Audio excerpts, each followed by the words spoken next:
Bom dia, turminha! Hoje, dia 10 de julho, vamos a mais uma aula de história, falando sobre a história das moradias. Nós já vimos que existem diferentes formas de construir uma moradia, né?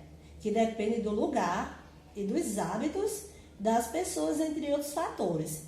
Vimos que nossa moradia é o lugar onde vivemos com familiares, amigos ou até mesmo sozinhos. Nela, nos sentimos seguros e protegidos.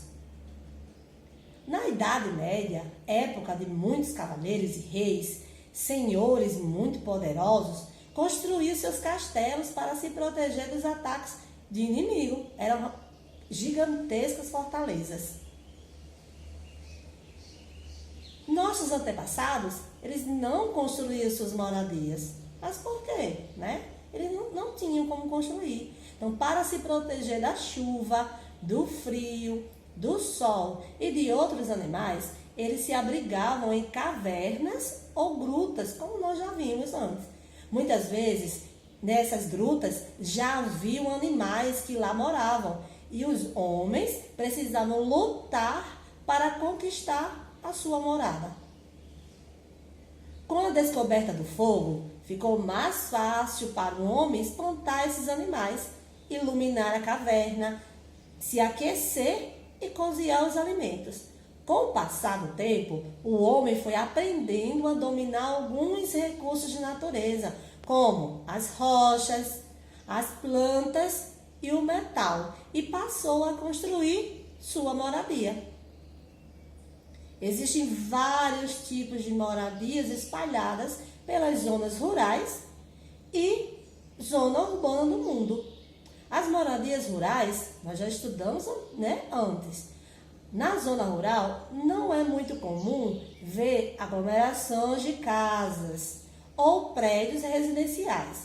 As casas são mais afastadas umas das outras, rodeadas de árvores, animais ou produções agrícolas.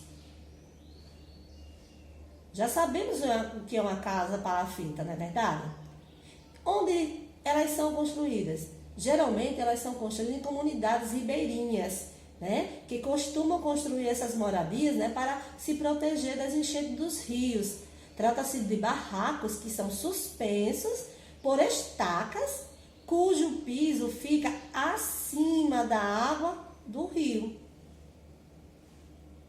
E as casas de pau a pique? Elas são pequenas construções feitas com madeira e barro.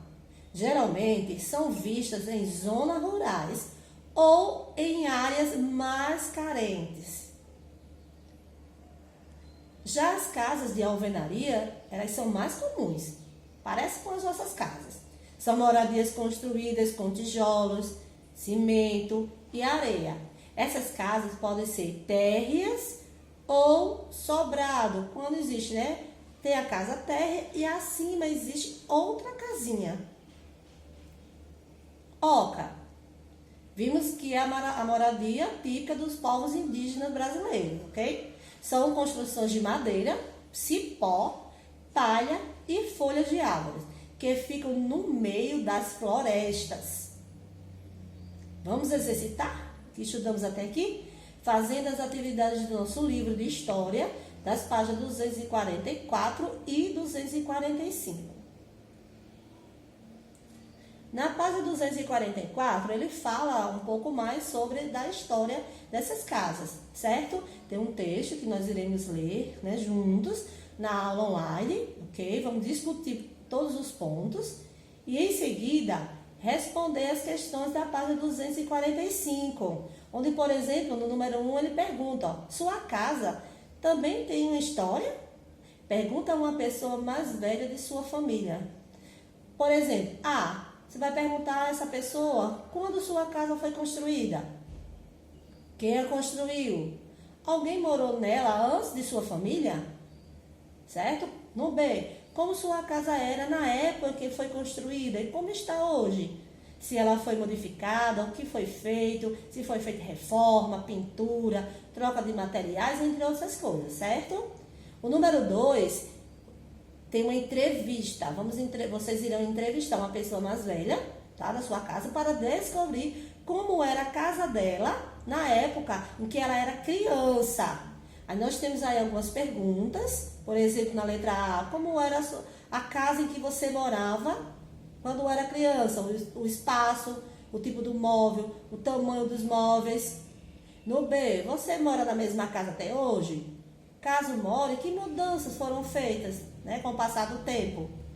Depois que terminarmos de realizarmos a entrevista, cada um irá expor os dados que colheram, tá certo? As respostas das pessoas.